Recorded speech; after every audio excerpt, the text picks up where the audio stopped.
Simbalala nti abantu b'emukono bakyetaaga Nambooze so si ggwe y'ensonga lwaki otidde okugenda okuvuganya naye. Toyina ngeri yonna gy'oyinza kunkakasa nti ndi muvuzi wa mmotoka mulungi naye sisobola kuvugira ku luguudo kuli mmotoka nnene zirukululana. Omuvuzi w'emmotoka omulungi avugira ku luguudo okuli emmotoka ennene zirukululana wakati nga zimuwa n'eŋŋombe. Gwe bwe kiba kikwetaagisa Nambooze kusooka kuviira naawe okuwulira nti osobola okuwangula emitima gy'abantu b'emukono kitegeeza tewekkiririzaamu. Wenyooma era olaba nga toyina kuyita ku Nambooze kubanga Nambooze bw'aba alina kusooka kukuviira gwe sooka weebuuze ye okutuula awo w'oyagala akuviire. Baasooka kumuviira waliwo eyaliwo ng'era muganzi nnyo kubanga yenna abaawo ng'ali mu paalamenti Kesimbalala nti baali baalonda mulonde ng'era muganzi nnyo. Ne Nambooze teyagenda ng'amukubira maviivi. Munnange sooka onviire okulembedde nange nzije nkulemberemu. Nedda yamulaga nti wadde gwaliwo oli w'amaanyi era abantu baalonda ggwe naye ate nsobola okukukyalenjinga era kyekimufuula ow'enjawulo nti yajjawo ow'amaanyi tebaaviira muviire. Kubanga obukulembeze si kulya munwe gwali envu, obukulembeze kuyita mu nnimiro y'amaggwa. Obwo obukulembeze bw'olowooza nti olina kufunira kakeeka genda obunoonye ewali omunafu bw'oba naye wano otiddewo okuvuganyizaawo. Akesimbalala nti abantu b'emukono bakyetaaga buweereza bwa Nambooze so si ggwe. Gwate lwaki waalitidde okulabikira ku baloti pepe emu naye kitegeeza oli mu kifo kikyamu w'oyagala okuvuganya abantu bakyamwagala mu kifo ekyo. Genda w'olowooza nti weewali omunafu gw'osobola okuvuganya gwatidde okuvuganya n'ab'amaanyi. Nabagamba nti amaanyi g'emmotoka tugapimira mu kaseerezi so si ku highway. Kakati gw'ayagala okuvuga akaweweevu nga Nambooze alina kusooka kukuviira naawe okuwangula. Noonya ewalala w'osobola okuvuganyiza. Kitegeeza naawe kennyini wano oli mu kifo kikyamu kubanga ballot paper eri open teri limited n'emugibaako abantu 100 mwenna esobola okubamira. Lwaki gwe oyagala kuvuganyiza wakati mu kaweweevu so nga ate amaanyi ga sitima tugapimira mu kibuyaga omungi akunta. Tulage nti sitima ye esobola okwaka ne mu kibuyaga omungi akunta gwe bayita Honorable Betty Nambooze bakireke. Gwe atasobola kulabikira ku ballot paper ne Honorable Betty Nambooze bakireke ng'olina kusooka kumufukaamirira nti nange empa munnange mpeerezeemu. Ojja kubeera muweereza kisassalala. Gwe ate olaba ekizibu kya Nambooze kikulemye okubuuka olwo ebizibu by'ab'emukono by'onoosobola okubuuka. Olwo ebizibu by'ab'emukono by'onooba osobola okubuuka. Atuviire naffe abaana abato tuweerezeeko. Nedda mugende babagulire switi munuune era ddala kituufu muli baana bato mwe abalowooza nti ensi yakwata. Ensi si yakwata, ensi yakuvuganya. Era y'ensonga lwaki naffe tetukeerangako ku makya ne tugavaawo Museveni vaawo. Nedda buli kye twamugambiramu vaawo kyali mu ssemateeka nti emyaka gikukutte vaawo, ebisanja bikukutte vaawo, naye nga tumugamba vaawo nga tumuvuganya. Era bwe yalemwa okuwuliriza vaawo ey'emyaka n'ey'ekisanja ne tumuleetera empologoma tumuvuganye kubanga yali tayinza kuvaawo oba tayinza kuvaawo nga tavuganyiziddwa nti alina kusooka ku steppinga bu steppings down Uganda okufuna emirembe. Nedda alina kuvuganyizibwa buvuganyizibwa Uganda okusobola okufuna emirembe. Kaakati gwalowooza nti mu nsi muno mulimu ebyavaawo nange ntuulaawo obeera okagudde. naawe woyagala okulagira obuweereza oyina okuvuganyizaawo. eno si kabineti ya Buganda, ate ne mu Buganda olusi bavuganyizaayo. Tya musajja w'egindi Ssaabasajja Kabaka asiimye. Musajja w'egindi Ssaabasajja Kabaka asiimye. Nedda tulage nti oli bamuweereza wanjawulo kubanga wajjawo enduli. Naye gwe otulaga bw'oli omulimi omulungi atasobola kutabala lumbugu. Nze ndi mulimi mulungi mmanyi okuwala naye ate simanyi ttema mavuunike be bano.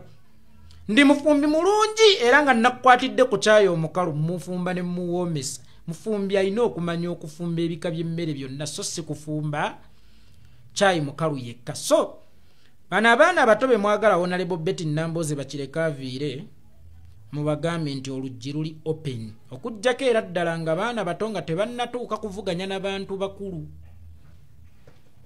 Bagende bavuganye ku bwedi boy mu masomero, baddeyo basome bavuganye ku bwedi boy. Nalabye n'enjiri etuuse mu mizikiti. Sheikh omu yakutta akazindaala ate munnaffe babitugobyayo.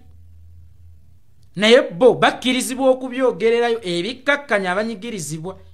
Ne mugamba Museveni agende kyokka nga mmwe abammwe temwagala bagende kubanga abaffe baawangula. Museveni teyawangula. Museveni tumubanja kyaffe. Gwe Nambooze omubanja kyani kubanga fogamba nti Museveni agende nga bannayuganda amaloboozi because si gwe twawa. Si ye yawangula. Bwe baba abantu b'emukono bawa Nambooze gwe tojja kujja na bukanzu bwa Japan. Otaddeko obubaisikooti olw'okuba oli munnaddiini. Naye agende gwe nga gwani ategeerera abantu b'emukono.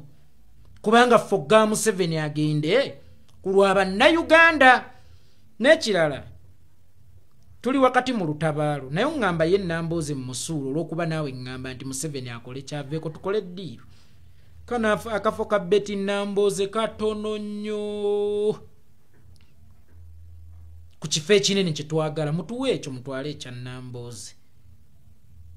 Tuli wakati mu lutabaalo naye omulaba ngamba mbw ate suula omulwanyi oba tta omulwanyi anoze abalaba abangi ennyo ku sayidi ye naye ng'ate ye si mwetegefu kulekeraawo kubanga singa gwali gutyo Obote ne Muwanga bwe batta oyita Ojooko Museveni yali asobola okustepinga down nti kale ekizibu kifudde naye yasigala ye agenda mu maaso n'okulwana nkakasa otya nti wenzijjawo Nambooze ye ananziriza obuyinza. Wano tetuli mu buweereza. Era situwetaaga baweereza, twetaaga balwanyi. Gwe opposition omulaba kkubira ate ngoma naawe n'ozina mbu ate naffe tulina okubeera ekyokulabirako. Nambooze 231 tajja kuvuganya kubanga Museveni tumutwala 226. Omulimu ogwaleeta Nambooze kwali kulwanyisa Museveni nga tegunnaggwa tajja kuvaawo. Ne gunaatera okuggwa mu 226 then atwaleyo ekisanja kimu ng'ali wansi w'obukulembeze obukulembera eggwanga then ajja kustepinga down. But as per now tituyinza kusuula balwanyi nga tuli wakati mu lutabaalo olw'okuba baluddemu tuleete ba substitute. Gwe ngamba otya nti Manchester United eri ku Champions League naye ate Ronaldo talina kusamba ku ddiiru kinga ate gwe mupiira ogusembayo oba gwe gwa fayinaali oguweesa ttiimu ekikopo. Kakati eno yonna tournament zazzaazannya ezibatuusizza ne ku fayinaali. Atondaga nti wano w'olina okumusuula anti azannya emipiira mingi kyokka nga ate w'olina okumwetaagira era nga giri emipiira gy'omuzannyisizza obadde ogimuzannyisa kutuuka mu kaseera kano w'olina okumwetaagira katuuse ate omulabe yakuwa amagezi owa ttiimu endala. Anti oyo talina kuzannyira naawe n'okikubira naye Ronaldo azannya emipiira mingi nnyo. Lwaki ku guno tetumuwummuza giri emingi yagizannya kutuuka kaseera kano muleke amalirize tournament. Nambooze mu muleke amalirize tournament eggwa 226 era abeereko mu parliament nga tatudde ku ludda lw'opposition ng'atudde ku ludda olwa gavumenti. Kati kati tumujjewo tuleete omulala tuwangudde kale yajja atule ku ludda olwa gavumenti mu bufunze Nambooze yalima gojja okungule which is okay singa abantu b'emukono banaabeera balonze ggwe kubanga be bakama baffe abakulembeze oba obukulembeze si bwakutambulira mu ndowooza ono mukooye ono agende ono atuviire nedda tebiba bityo janga omuvuganye bw'ona omuwangula bwe tunaatuuka 2026 nga yeggwe amuwangudde ojja kutuula ku ludda lwa gavumenti mu palamenti wadde nga ye ebbanga lyonna lyabeerayo yatuula ku opposition sekonda lw'onaagutugirayo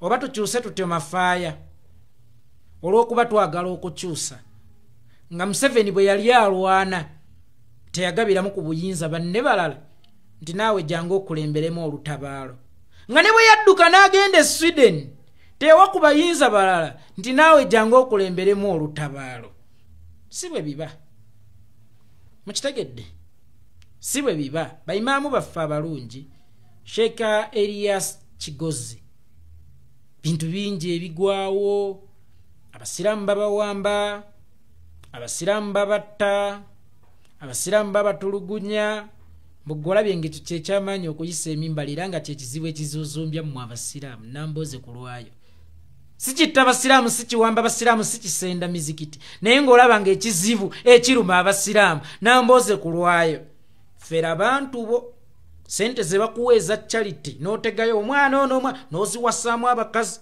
n'ozigulamu emmotoka fera abantu bo fe tuli bataamunfu totutegeerera kyali baddoko tutegeerera singa ebbanga lyonna obadde ng'oyogera ku bikyamu n'ebirungi ebigenda mu maaso mu ggwanga naye abantu babatta abantu babawamba abantu babakuba emiggo nga mwe muli ne basiraamu banno ogawumbidde